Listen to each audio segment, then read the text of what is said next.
Kibaki, as Trevor has rightly put it, has been hailed as the president who turned the country's economic fortunes around, restoring Kenya's claim to being the biggest economy in East and Central Africa during his tenure. Kenya's third president is responsible for the Vision 2030 economic blueprint, which seeks to transform Kenya into an industrialized middle-income nation by the year 2030. Citizen TV's Faisal Ahmed takes a look at Kibaki's glowing economic legacy.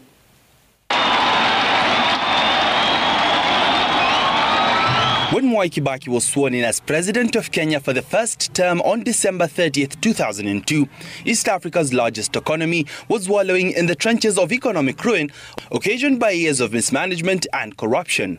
From 4.5% in 2001, economic growth had slowed down to 0.6% by the time President Kibaki was taking over from his predecessor, President Daniel Moi, in December 2002. In his inaugural speech, President Kibaki placed the economy high up the page. I'm inheriting a country which has been badly ravaged by years of misrule and ineptitude. There has been a wide disconnect between the people and government, between people's aspirations and the government's attitude towards them.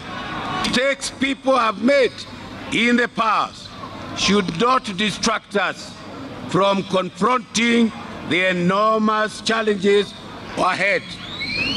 One would have preferred to overlook some of the all too obvious human errors and forge ahead. Unemployment, a declining education sector, a non-existent health service and a broken infrastructure were among the challenges that welcomed Kibaki to office, and the new administration rose up to the challenge. According to the Kenya National Bureau of Statistics data, by the end of President Kibaki's first term, infrastructure plans were being implemented. Students in public primary schools had started learning free of charge, the number of public universities was increasing, and the economic growth had shot up to 7.1%. He really wasn't interested in coming into government for corruption. We thought that he was more into actualizing himself, self-actualization. And from listening to him in terms of what it is that could be done, we decided that to rescue Kenya from the hole it had gone into, that was the kind of leadership that was needed.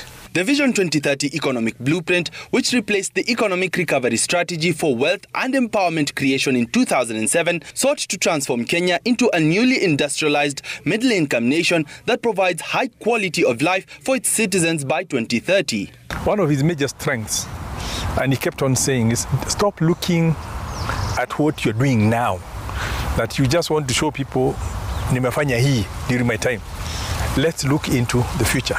You know, the economist team, the planner in him, he starts saying, where are we going to be? Where is this country going to be in the next 30 years? That's how he challenged us to come with Vision 2030. Yeah? Don't just start thinking of now. Let's think of where we want to be in the next, where the next generation will find this country. In January 2012, President Kibaki's government launched the Konza Technopolis City project to create a hub for innovation in Africa as one of Vision 2030 projects. The numbers continue to tell a good story of Kibaki. On technology, the number of those accessing the internet rose from only 250,000 in 2003 when Kibaki took over to 30 million Kenyans using mobile phones and over 14 million Kenyans having access to the internet at the end of 2021. On the economy, about 1 million people had access to financial services in 2002, and by the end of last year, more than 20 million Kenyans had access to financial services, a majority through the revolutionary mobile money solutions developed by Kenyans working in telecommunications companies.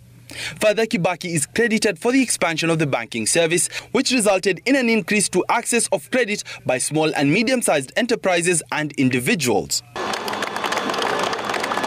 On infrastructure, the government Roads 2000 program improved more than 7,000 kilometers of rural roads, generated about 4.7 million person-day of employment, trained 5,600 contractors and spent more than 1 billion shillings in rural parts of Kenya, according to the Ministry of Roads.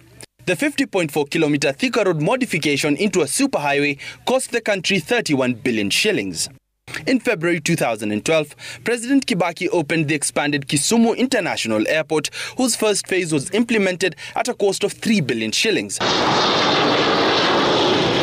The construction of the new terminal at the Jomo Kenyatta International Airport was also commissioned under his tenure. Faisal Ahmed, Citizen TV, Nairobi.